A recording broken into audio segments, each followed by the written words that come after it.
सुनते हैं कि मानव जन्म अति दुर्लभ है। मानव जन्म दुर्लभ है ऐसा कहते हैं, ऐसा सुनते हैं, लेकिन किस अपेक्षा से दुर्लभ है? हमारा जीवन शुरू होता है बचपन से।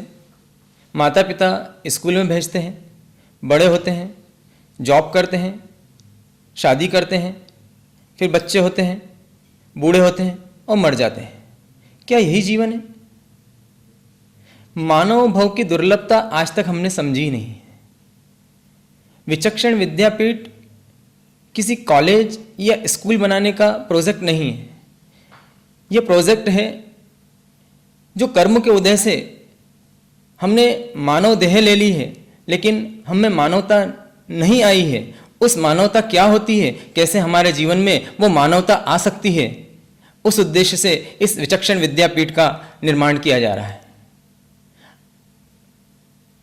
साधु संत का उद्देश्य आत्मकल्याण होता है, लेकिन आत्मकल्याण के लिए एक शिष्ट समाज की आवश्यकता होती है, और शिष्ट समाज बनाने का कार्य भी उन साधु संतों का ही होता है। इसीलिए विचक्षण विद्यापीठ में ऐसी शिक्षा देने का प्रयास किया जाएगा जहां आपका बच्चा महावीर के सिद्धांतों से लाभ उठाकर स्ट्रेस फ्री लाइफ जी सके। सिर्फ वो अपना आर्थिक जीवन ही ना सुधारे, सिर्फ वो अपना पारिवारिक जीवन ही ना सुधारे, सिर्फ वो अपना सामाजिक जीवन ही ना सुधारे, वो साथ में अपना आत्मकल्याण भी करें। वो स्ट्रेस फ्री रहते हुए आनंद लें इस जीवन का। अभी वर्तमान में हम सब कुछ कर रहे हैं, लेकिन जीवन में आनंद कहां है? ये जीवन का आनंद कैसे प्राप्त होगा? जीवन का आनंद प्राप्त करना है तो मात्र और मात्र एक ही तरीका है कि हम भगवान के सिद्धांतों को, परमात्मा के सिद्धांतों को समझें।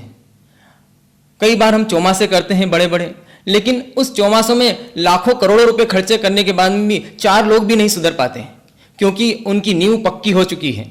एक पौधा अगर बचपन से ही टेढ़ा पैदा हुआ है तो वो लगातार धीरे धीरे बढ़ता हुआ टेढ़ा ही बढ़ता जाता है।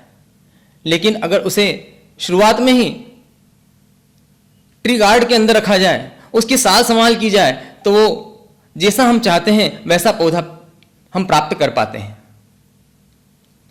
तो हम आपसे अपेक्षा रखते हैं कि आप अपना टेंशन छोड़ दीजिए। आपके बच्चों को अब हम संभालेंगे। हम चाहते हैं कि एक मौका हमें दिया जाए। हमें कोई स्वार्थ नहीं है। हम आपके बच्चों को कोई साधु संत नहीं बना देंगे, हम आपके बच्चों को साधुता ला देंगे। अगर आपके बच्चों में साधुता रहेगी तो उन्हें साधु बनने के लिए इस वेश की आवश्यकता नहीं है। वो घर में रहकर भी साधु जैसा जीवन जिएगा, वो घर में रहकर भी आपकी सेवा करेगा, वो घर में रहकर भी समाज की सेवा करेगा, वो घर में रहकर ही वो सब कुछ प्राप्त करेगा जो आज साधु संत दीक्षा लेने के बाद प्राप्त कर पा रहे हैं। तो आपसे अपेक्षा है कि आप ज्यादा टेंशन न लें, ज्यादा सोच विचार न करें कि मुझे इस स्कूल में डालना है या उस स्कूल में। यहां पर मॉडर्न एजुकेशन दिया जाएगा या नहीं दिया जाएगा, यहां संस्कार किस रूप में दिए जाएंगे।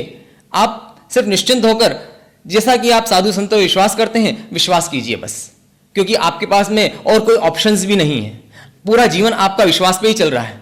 बच्चे को आपने स्कूल में डाल दिया अपने मनपसंद की, लेकिन उस पर विश्वास करना ही पड़ता है। जब आप अपने बच्चों पे विश्वास करते हैं, जब प्रिंसिपल पे विश्वास करते हैं, जब इतने सारे कॉलेज और स्कूल पर विश्वास कर रहे हैं, तो एक बार इस विचक्षण विद्यापीठ पर भी विश्वास करना ही पड़ेगा। और विश्वास नहीं करेंगे तो इसकी बहुत भारी कीमत आने वाली जनरेशन को देना पड़ेगी। इसलिए भव्य शावक एवं शाविकाओं, बस आपसे एक ही अनुरोध है कि आप इसे कोई स्कूल या कॉलेज नहीं समझें, इसे एक ट्रेनिंग सेंटर समझें, जहां पर आपका बच्चा मॉडर्न एजुकेशन भी लेगा, संस्कार भी लेगा, और सबसे बड़ी बात वो लेगा शांति। इस शांति के लिए हम जो प्रयास कर रहे हैं, उस प्रयास में आपकी भागीदारी अत्यंत आवश्यक है। इसलिए अपनी भागीदारी देकर इस महाअभियान को, इस हवन को पूर्ण बनाएं। इसी अपेक्षा के साथ में ओम शांति शांति शांति।